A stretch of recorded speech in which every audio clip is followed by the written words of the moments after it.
5 de mayo de 1945. Hitler lleva 5 días muerto. La rendición alemana ocurrirá en 2 días. La guerra, para todos los efectos prácticos, ha terminado. Pero en un castillo medieval erigido en las alturas de los Alpes austriacos, la batalla más extraña de la Segunda Guerra Mundial está a punto de comenzar. Una batalla donde soldados estadounidenses lucharán al lado de sus enemigos alemanes. Lo que estás a punto de descubrir no es ficción.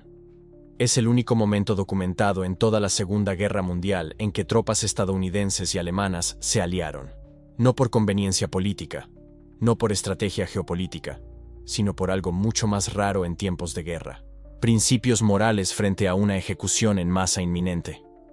Esta es la historia de la batalla del Castillo Iter.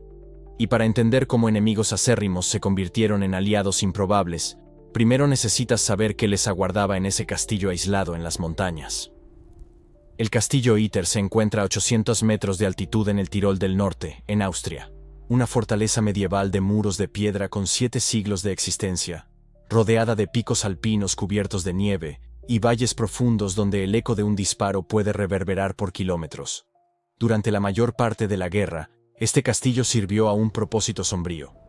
Era una prisión política nazi diseñada para mantener a altos dignatarios franceses lejos de los reflectores, pero vivos lo suficiente para ser utilizados como moneda de cambio en caso de que Alemania necesitara negociar. Édouard Daladier, expresidente del gobierno de Francia, estaba allí. Paul Reynaud, quien también ocupó el mismo cargo, compartía su confinamiento. General Maxime Weygand, figura militar legendaria que comandó las fuerzas francesas, estaba entre los prisioneros. Estos no eran soldados comunes. Eran líderes políticos y militares cuya captura representaba trofeos de propaganda para el Tercer Reich. Pero en mayo de 1945, el Tercer Reich se estaba desmoronando. Hitler se había suicidado en el búnker de Berlín el 30 de abril. Las fuerzas aliadas avanzaban desde todos los lados. La máquina de guerra nazi, antaño considerada imparable, ahora se fragmentaba en bolsones de resistencia fanática y deserción masiva. Y fue en ese caos terminal cuando una orden siniestra llegó al Castillo Iter. La Waffen-SS, la rama militar más ideológicamente comprometida del régimen nazi, recibió instrucciones claras: eliminar a los prisioneros franceses antes de que los aliados pudieran liberarlos. No podía haber testigos. No podía haber trofeos de victoria para los libertadores. Si el Reich estaba condenado, se llevaría sus secretos y sus cautivos a la tumba. Fue entonces cuando un hombre tomó una decisión que lo cambiaría todo. Mayor Joseph Gangl, 43 años, era un oficial de carrera de la Wehrmacht. Servía a Alemania, no a Hitler. Mientras la SS luchaba por fanatismo ideológico, muchos en la Wehrmacht, como Gangl, veían la guerra simplemente como deber militar. Y en ese momento, su deber había cambiado. Cuando Gangl recibió información sobre la orden de ejecución de los prisioneros franceses en el Castillo Iter, se vio ante una elección moral ineludible. Podía seguir órdenes, permitir que hombres inocentes fueran masacrados en los últimos momentos de una guerra ya perdida. O podía hacer algo que ningún soldado alemán había hecho públicamente durante toda la guerra: desertar abiertamente y buscar alianza con el enemigo para impedir un crimen. Gangl eligió la humanidad. Reunió 10 soldados de la Wehrmacht que pensaban como él. Hombres que no estaban dispuestos a mancharse las manos con sangre inocente en los últimos segundos de un conflicto que ya estaba decidido. Juntos desertaron de sus posiciones y partieron hacia territorio controlado por los estadounidenses. El objetivo era simple, pero sin precedentes: pedir ayuda al enemigo para defender a civiles contra sus propias fuerzas.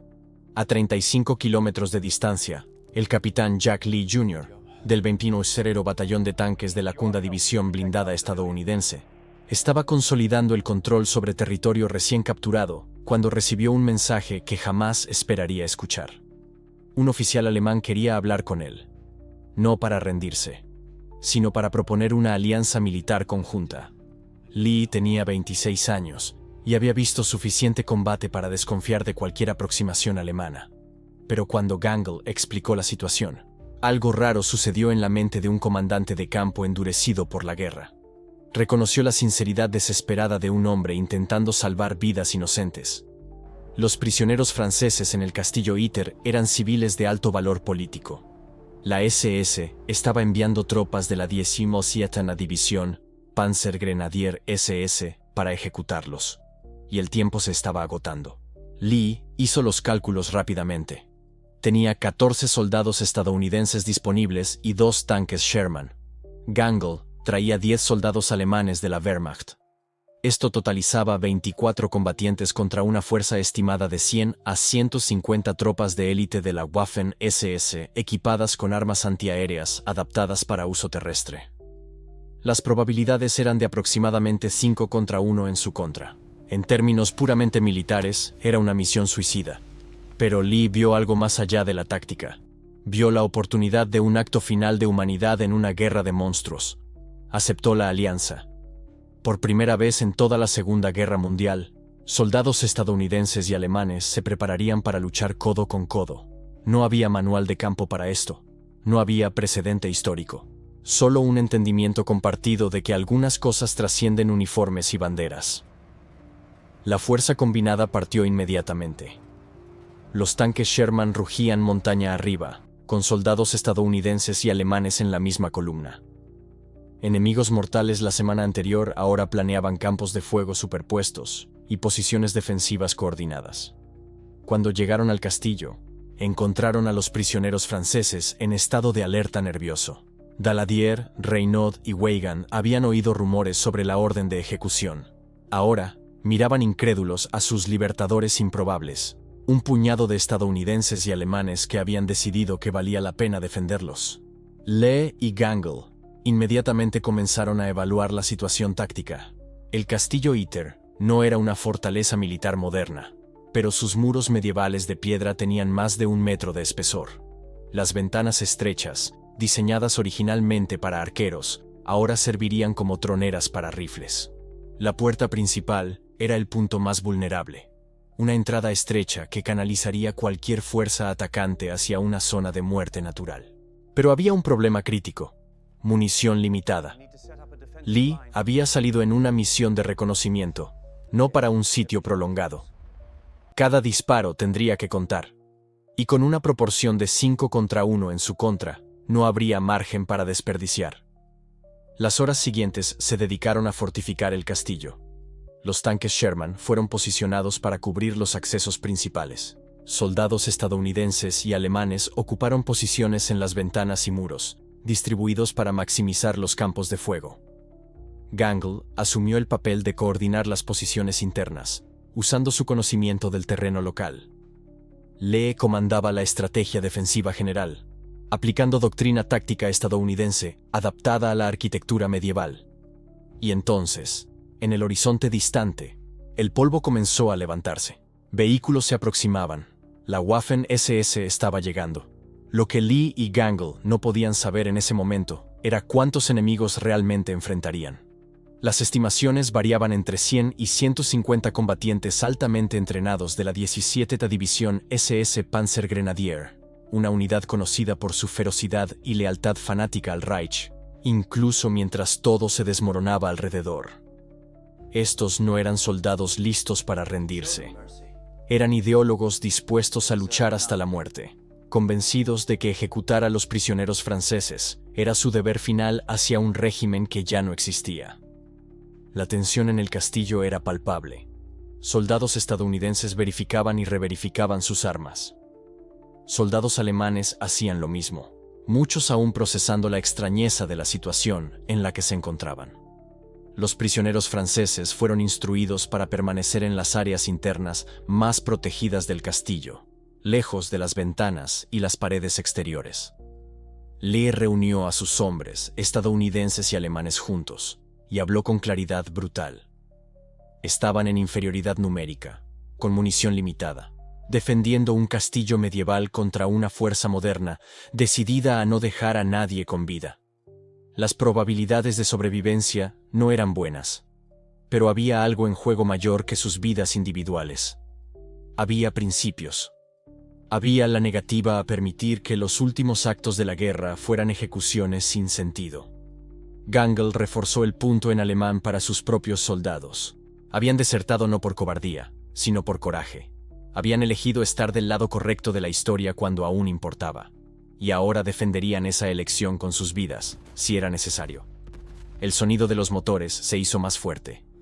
Las tropas SS se estaban posicionando alrededor del castillo, estableciendo sus propias líneas de ataque. Hubo una pausa extraña, un silencio tenso, mientras ambos bandos se preparaban.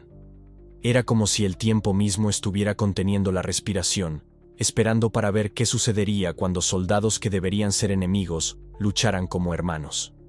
En las primeras horas de la mañana del 5 de mayo, el silencio alrededor del castillo Iter era casi irreal. El tipo de silencio que precede no a la paz, sino a la violencia. Lee y Gangle sabían que no duraría mucho. Habían posicionado sus fuerzas con el cuidado de cirujanos operando a un paciente al borde de la muerte. Cada soldado estadounidense y alemán tenía un sector designado, un campo de tiro asignado, una responsabilidad clara. Pero saber qué hacer y realmente hacerlo cuando las balas comienzan a volar son dos cosas completamente diferentes. La defensa se concentraba en la entrada principal, un único puente de piedra sobre un foso seco. Cualquier fuerza atacante tendría que cruzarlo expuesta, bajo la mira de los rifles en las ventanas estrechas. Era un embudo mortal perfecto a punto de ser puesto a prueba contra armas modernas. Lee había estacionado su tanque Sherman en la entrada de la puerta principal, posicionado de modo que su cañón pudiera cubrir el puente y el camino de acceso. El segundo tanque estaba en el patio interno, listo para girar y cubrir cualquier sector que necesitara apoyo de fuego pesado.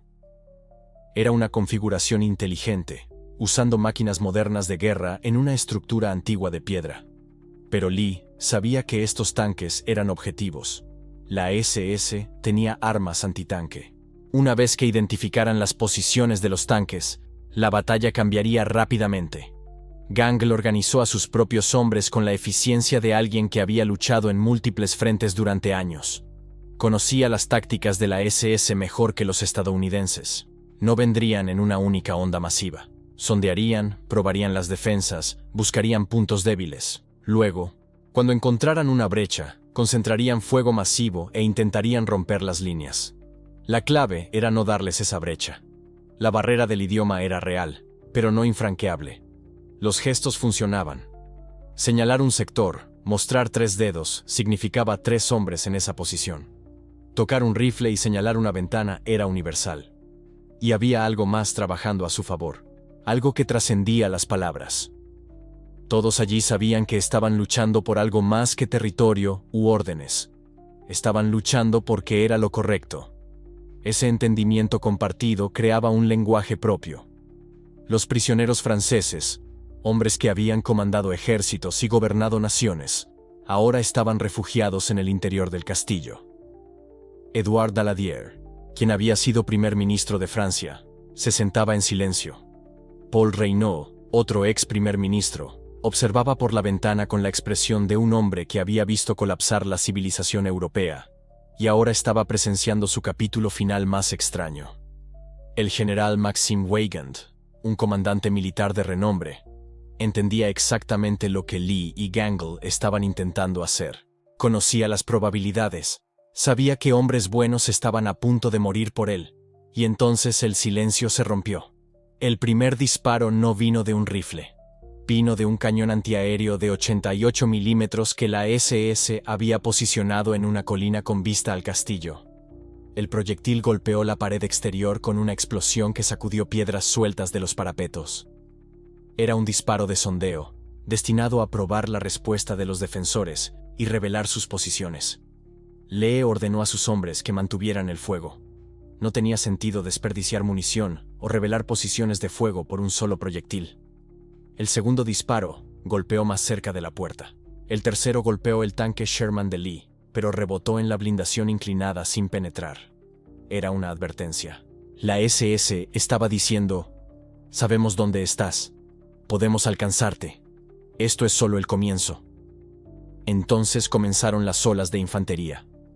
Los soldados de la SS salieron de la línea de árboles en grupos de 6 a 8 hombres, moviéndose en patrones de cobertura y movimiento.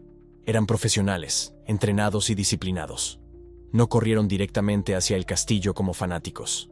Avanzaron tácticamente, usando cada depresión del terreno, cada piedra, cada árbol como cobertura. Y había muchos de ellos. Desde el puesto de observación de Lee, en lo alto de la torre de la puerta, podía ver al menos 50 soldados SS, moviéndose hacia el castillo desde múltiples direcciones. Y eso era solo la primera ola. Gangle dio la orden en alemán. Lee dio la orden en inglés. Ambos dijeron lo mismo: mantengan el fuego hasta que estén a 100 metros. La disciplina de mantener el fuego cuando hombres armados avanzan en tu dirección es difícil de describir. Cada instinto grita para disparar, para hacer algo, para no simplemente quedarse allí mientras la amenaza se acerca. Pero revelar sus posiciones demasiado temprano desperdicia munición y le da al enemigo información. Lee y Gangle lo sabían. Sus hombres, americanos y alemanes, lo sabían. Y entonces esperaron. 75 metros, 50 metros, 40 metros. Lee levantó la mano. Gangle hizo lo mismo. Y entonces ambos la bajaron. El castillo estalló en fuego. Rifles M1 Garand dispararon desde ventanas en el segundo piso. Ametralladoras alemanas abrieron fuego desde posiciones en las torres. El cañón del tanque Sherman explotó, enviando un proyectil de alto explosivo directamente hacia un grupo de soldados SS que estaban usando una piedra grande como cobertura. La explosión convirtió la cobertura en astillas y los hombres detrás de ella en bajas. En los primeros 30 segundos de fuego coordinado, la primera ola de la SS fue devastada. Hombres cayeron. Otros se retiraron hacia la línea de árboles. Algunos quedaron atrapados en terreno abierto, presionados contra el suelo mientras las balas rebotaban en las piedras a su alrededor.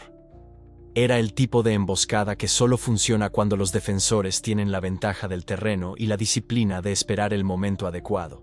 Pero la SS no se retiró. Se reorganizaron. La segunda ola llegó 15 minutos después, esta vez desde un ángulo diferente.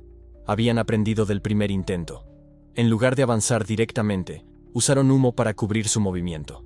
Granadas de humo explotaron en el área cerca del puente, creando una nube gris que oscurecía la línea de visión de los defensores. Bajo la cobertura del humo, los soldados SS se movieron más cerca. Lee gritó órdenes a su artillero del tanque. El Sherman disparó 3 tiros rápidos en el humo, apuntando a donde Lee creía que se concentraba la infantería enemiga. Las explosiones despejaron el humo temporalmente, revelando cuerpos y hombres heridos, pero también revelaron cuántos más seguían llegando. Gangle había posicionado a 2 de sus propios hombres en una torre lateral con una vista clara del flanco. Cuando los soldados SS intentaron moverse alrededor de la cortina de humo, estos 2 soldados alemanes los sorprendieron con fuego de flanco. Era tiro de precisión, no ráfagas de pánico. Cada disparo era intencional.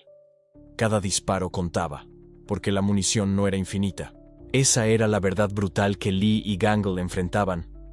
Podían mantener el castillo contra olas de asalto, pero cada ola consumía munición. Y la SS tenía muchos más hombres y munición que los defensores. No era una cuestión de si los defensores se quedarían sin munición. Era una cuestión de cuándo. La tercera ola llegó 1 hora después. Esta vez, la SS trajo armamento pesado. El cañón antiaéreo de 88 milímetros comenzó a disparar directamente contra la estructura del castillo, no para penetrar las paredes, sino para quebrar piedras sueltas y crear astillas. Pedazos de piedra medieval se convirtieron en proyectiles, volando por los pasillos internos e hiriendo a hombres que ni siquiera estaban cerca de una ventana. Uno de los soldados americanos, un joven de 19 años de Tennessee, fue golpeado en la cabeza por un pedazo de piedra del tamaño de un puño. Cayó inconsciente. Gangle corrió hacia él, verificó su pulso y lo arrastró lejos de la ventana. El soldado estaba vivo, pero fuera de combate. 24 defensores se habían convertido en 23. Y entonces el tanque Sherman de Lee recibió un golpe directo. El proyectil no penetró la blindaje frontal, pero golpeó la oruga izquierda, rompiéndola e inmovilizando el tanque. El Sherman aún podía girar su torreta y disparar, pero no podía moverse. Ahora era un búnker estacionario, un objetivo fijo. Lee sabía lo que eso significaba. La SS ahora sabía exactamente dónde estaba el tanque y que no podía moverse. Concentrarían el fuego en él, hasta destruirlo o forzarlo a retroceder al patio interno, donde sería inútil para defender el puente. Lee tomó la decisión en segundos. Mantendría el tanque en la posición de la puerta el máximo tiempo posible. Cada minuto que pasaba, Era un minuto más que los prisioneros franceses permanecían vivos. Un minuto más que la guerra se acercaba al final. Un minuto que importaba.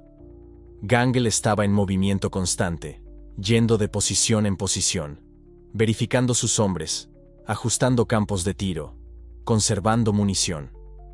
Había luchado en múltiples frentes durante la guerra. Había visto ciudades ser destruidas, ejércitos desmoronarse, órdenes que no tenían sentido siendo obedecidas hasta la destrucción. Pero esta batalla, tenía sentido. Estaba luchando para proteger civiles de la ejecución. Estaba luchando junto a hombres que deberían ser sus enemigos, pero que compartían sus valores. Estaba luchando no porque recibiera órdenes, sino porque eligió. Y esa elección estaba a punto de costarle todo. La cuarta ola llegó al mediodía. La SS había traído morteros. Comenzaron a caer proyectiles en el patio interno del castillo, apuntando al segundo tanque y las posiciones defensivas internas. Las explosiones eran ensordecedoras en un espacio confinado. Los fragmentos rebotaban en las paredes de piedra, creando una tormenta de metal dentro del mismo castillo que debería protegerlos. Uno de los soldados alemanes de Gangle fue golpeado en el pecho por fragmentos. Cayó, sangrando profusamente. Dos de sus camaradas lo arrastraron adentro mientras el fuego de cobertura continuaba desde las ventanas superiores. Gangle bajó corriendo para verificar al hombre. La herida era grave. Sin hospital, sin equipo médico adecuado, el soldado no sobreviviría. Pero no tenían ni hospital ni equipo. Tenían muros de piedra y voluntad de luchar.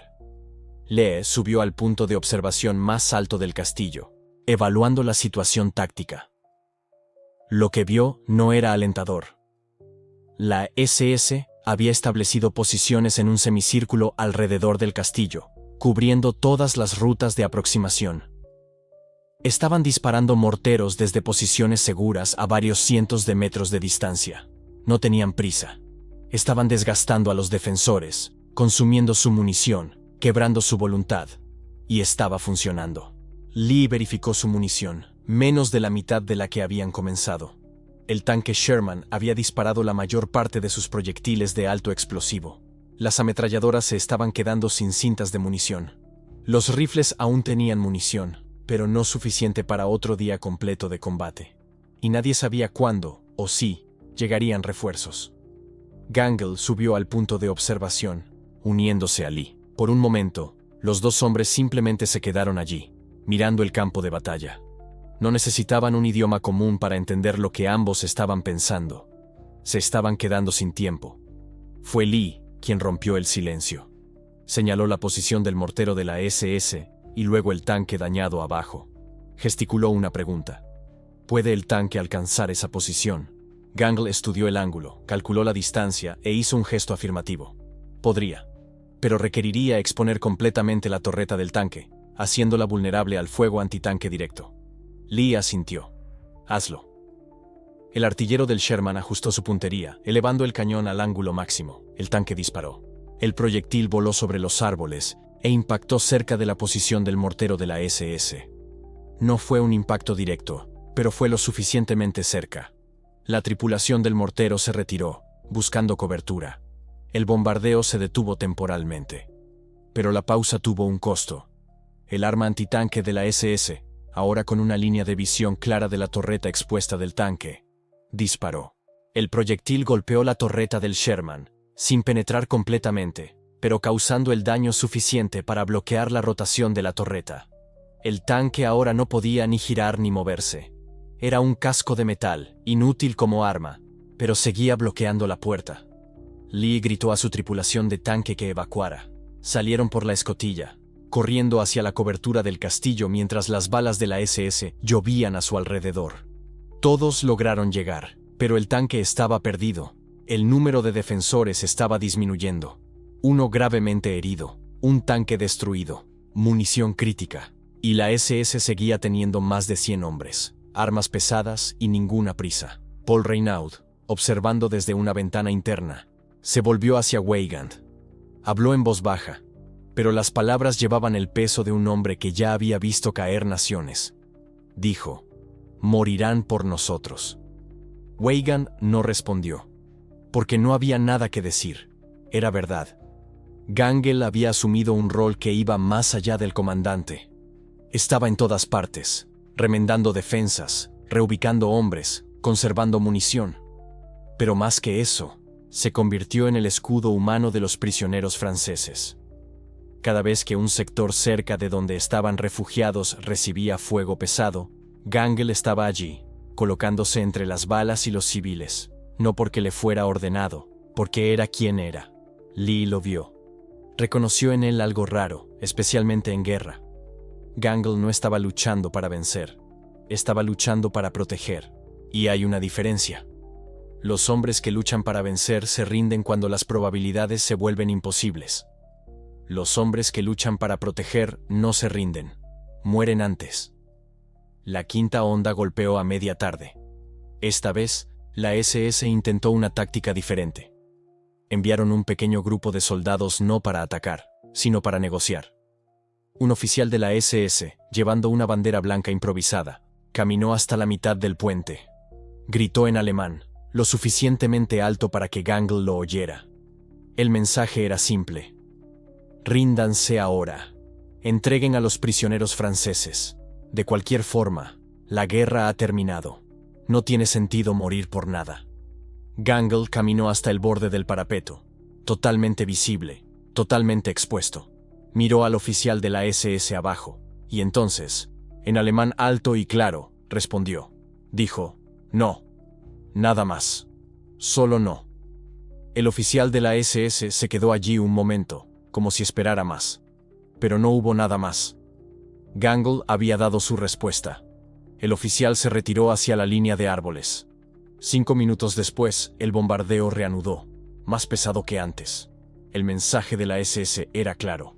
No habría más negociaciones, no habría más pausas. Atacarían hasta que los defensores estuvieran muertos o se acabara la munición. Lo que viniera primero. Lee reunió a sus hombres restantes. Su cara estaba cubierta de polvo y sudor. Su voz estaba ronca de gritar órdenes durante horas de combate. Pero sus palabras eran claras. Dijo, nos mantenemos. Pase lo que pase, nos mantenemos. Gangle tradujo para sus propios hombres. Y entonces añadió algo. Dijo que habían elegido quedarse en este castillo. Habían elegido luchar por algo mayor que ellos mismos. Y esa elección significaba algo. Significaba que, sin importar lo que pasara en las próximas horas, habían estado del lado correcto de la historia.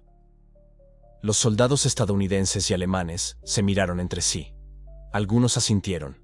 Otros simplemente volvieron a sus posiciones. No había discursos dramáticos. No había fanfarronadas. Solo hombres que habían tomado una decisión y ahora vivirían, o morirían, por ella. La tarde se convirtió en noche. El bombardeo continuó. La munición continuó disminuyendo. Los heridos aumentaron. Y a través de todo esto, las paredes de piedra de un castillo de 700 años de antigüedad se mantuvieron. Pero la piedra no puede mantenerse para siempre. Ni los hombres tampoco. Gangle estaba de pie cerca de una ventana que daba al patio interior, observando a los prisioneros franceses refugiados abajo. Reynaud estaba sentado cerca de una pared, su cabeza entre sus manos. Daladier miraba fijamente hacia la nada. Weygand, el general, mantenía una vigilia silenciosa, entendiendo que presenciaba algo que los libros de historia nunca podrían capturar completamente. Y fue en ese momento, mientras Gangle observaba, que la siguiente onda de la SS comenzó a moverse. Podía verlos a través del humo y el crepúsculo creciente, reorganizándose para lo que parecía ser un asalto final masivo. Revisó su rifle. 4 balas restantes. Revisó la ametralladora más cercana. Medio cinto. Miró a Lee al otro lado del patio. Lee miró hacia atrás. Ambos sabían. Esto era. La batalla se acercaba a su clímax. La munición estaba casi agotada. Los defensores estaban exhaustos. La SS se preparaba para un asalto final. Y en algún lugar de ese castillo, entre las paredes de piedra y los hombres decididos a defenderlas, el destino de los prisioneros franceses, los soldados estadounidenses y los desertores alemanes estaba a punto de decidirse. Gangle respiró profundamente. Ajustó su posición para tener una mejor vista del patio donde estaban los prisioneros. No sabía que en las próximas horas, su elección de quedarse en ese lugar exacto le costaría todo. pero aunque lo hubiera sabido, no se habría movido. Lee podía ver a través del humo que se cernía sobre el patio. La SS se estaba reorganizando en las laderas más allá de las murallas del castillo, reagrupando fuerzas para un empuje masivo. Revisó su rifle. 5 balas. Miró al soldado más cercano. El estadounidense sostenía su arma como si fuera de plomo puro, los brazos temblando de fatiga. Al otro lado del patio, Gangle mantenía su posición cerca de la ventana que daba hacia donde estaban refugiados los prisioneros franceses. Su cara estaba cubierta de hollín y sudor, pero sus ojos permanecían alerta, barriendo constantemente el terreno en busca de amenazas.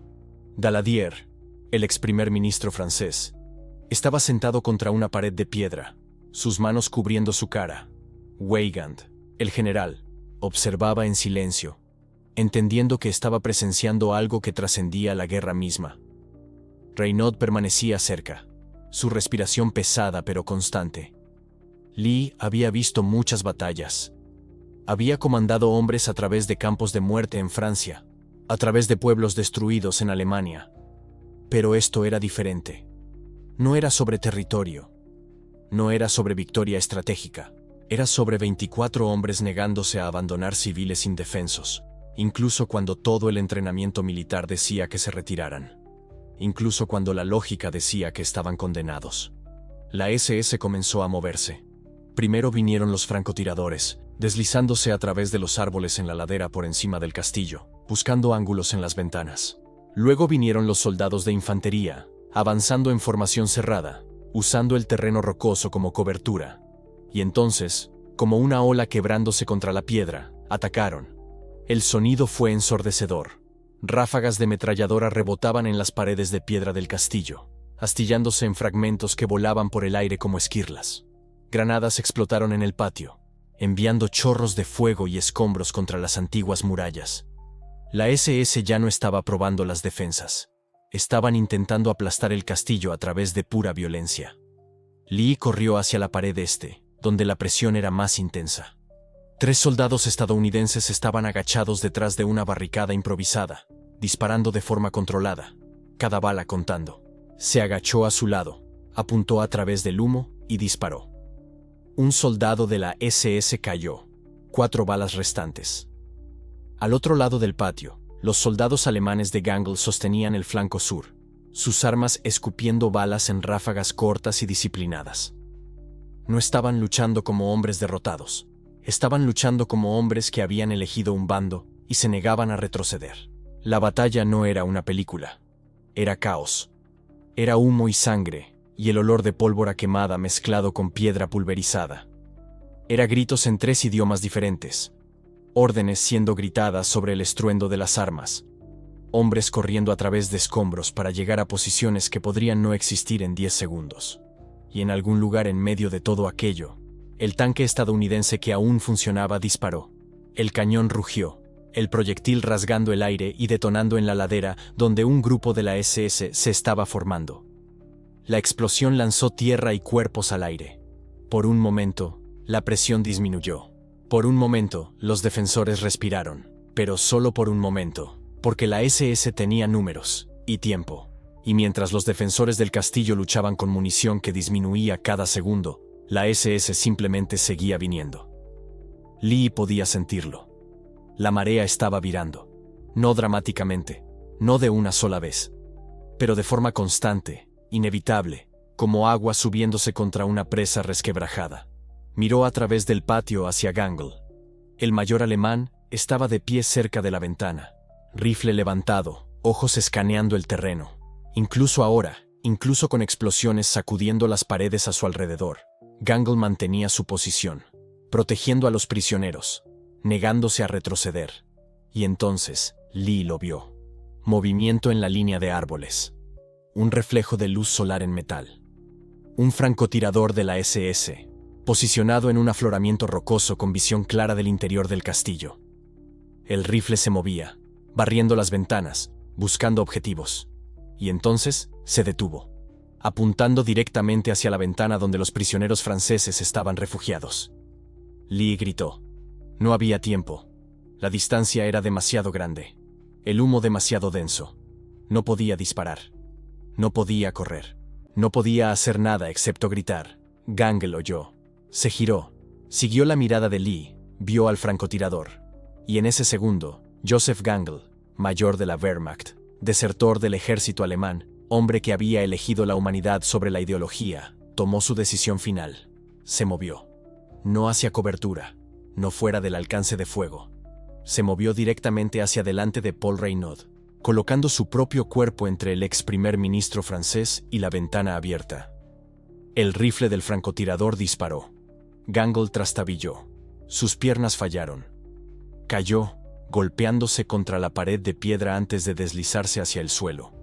La sangre se extendía a través de su uniforme, rojo oscuro contra el gris descolorido de la tela de la Wehrmacht. Reynaud gritó, cayendo de rodillas a su lado. Daladier corrió, sus manos presionando contra la herida, intentando detener la sangre que brotaba entre sus dedos.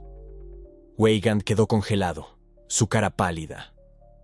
Lee cruzó el patio en un movimiento, su arma levantada, buscando al francotirador. Allí, en la línea de árboles, apuntó, disparó. 3 balas restantes. El francotirador cayó de la formación rocosa como un saco de piedras. Pero no importaba.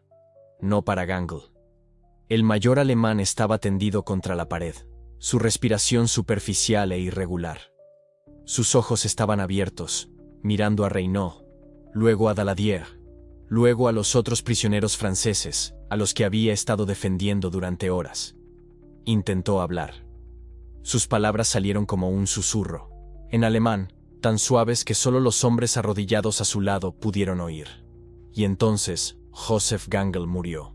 Sin música dramática, sin últimas palabras elocuentes, solo el silencio brutal de la muerte en un patio de piedra, rodeado de extraños que se habían convertido en hermanos. Murió haciendo lo correcto. El patio del castillo quedó en silencio durante exactamente 3 segundos.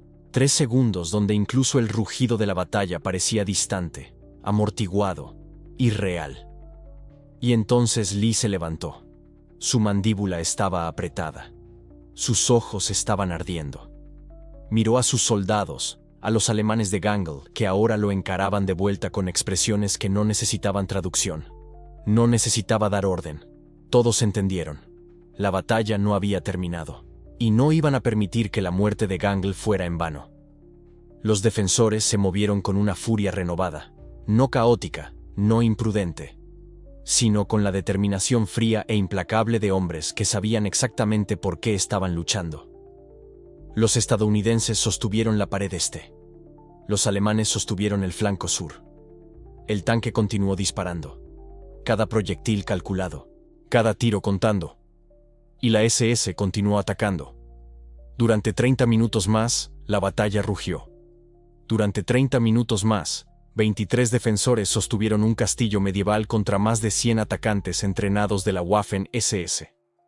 Durante 30 minutos más, lo imposible continuó sucediendo. Y entonces algo cambió. Lee lo oyó primero. Un sonido bajo y distante, como trueno rodando a través de las montañas. Pero no era trueno, eran motores. Motores de tanques, muchos de ellos. La 12ª División Blindada estadounidense había llegado. La columna de refuerzo surgió de la carretera del Valle, una línea de tanques, Sherman, y vehículos de transporte de tropas subiendo hacia el castillo Iter como un maremoto de acero. Las SS lo vieron también, y por primera vez desde que la batalla comenzó, dudaron. Porque los números no importan cuando el enemigo tiene armadura pesada y tú no tienes. Lee se quedó en las murallas, observando mientras los soldados de las SS comenzaban a retirarse. No de forma organizada, no en formación. Simplemente se rompieron, desapareciendo de vuelta en el bosque como fantasmas. Su misión de ejecución abandonada, su voluntad de luchar quebrada. La batalla había terminado. Contra probabilidades de 5-1. Contra un ejército de fanáticos ideológicos decididos a ejecutar prisioneros indefensos. Contra toda probabilidad lógica y realidad estratégica, 24 hombres habían defendido un castillo medieval y ganado, pero la victoria tenía un precio. Cuando los tanques de la 12ª División acorazada finalmente llegaron al castillo, encontraron un patio cubierto de escombros, muros marcados por balas, cráteres de granadas, y en la esquina de una de las salas internas, cubierto por un abrigo manchado de sangre, el cuerpo de Joseph Gangle. Los prisioneros franceses estaban vivos, todos ellos, Daladier, Reynaud, Weygand, todos los demás. Habían sobrevivido porque soldados estadounidenses y alemanes habían elegido estar del lado de la humanidad cuando era más fácil huir. Lee se quedó en el patio mientras oficiales médicos llevaban a los heridos y soldados comenzaban a evaluar los daños. Miró las murallas de piedra que habían resistido siglos de historia y ahora habían resistido una última batalla imposible. Pensó en Gangle, en un hombre que había desertado de su propio ejército no por cobardía, sino por valor. Que había extendido la mano a través de líneas enemigas, no para rendirse, sino para proponer una alianza. Que había muerto no por su país, sino por principio. Y Lee se dio cuenta de algo que historiadores pasarían décadas tratando de explicar. Esta batalla no era sobre territorio o banderas, era sobre 24 hombres negándose a dejar que la guerra los transformara en monstruos. 2 días después, el 7 de mayo de 1945, Alemania se rindió. La Segunda Guerra Mundial en Europa llegó a su fin. Y en medio del caos de la celebración, en medio de millones de historias de heroísmo y horror, la batalla del Castillo Iter casi desapareció en los márgenes de la historia. Casi, porque lo que sucedió en aquel castillo el 5 de mayo fue único. No solo raro, no solo improbable, completamente único. La única batalla documentada en toda la Segunda Guerra Mundial, donde soldados estadounidenses y alemanes lucharon uno al lado del otro como aliados contra un enemigo común. La única vez en 6 años de guerra total, en decenas de millones de muertos, en miles de batallas a través de 3 continentes, que enemigos se convirtieron en aliados en el campo de batalla. Joseph Gangle fue honrado póstumamente por Austria. Calles llevan su nombre. Memoriales marcan su valor.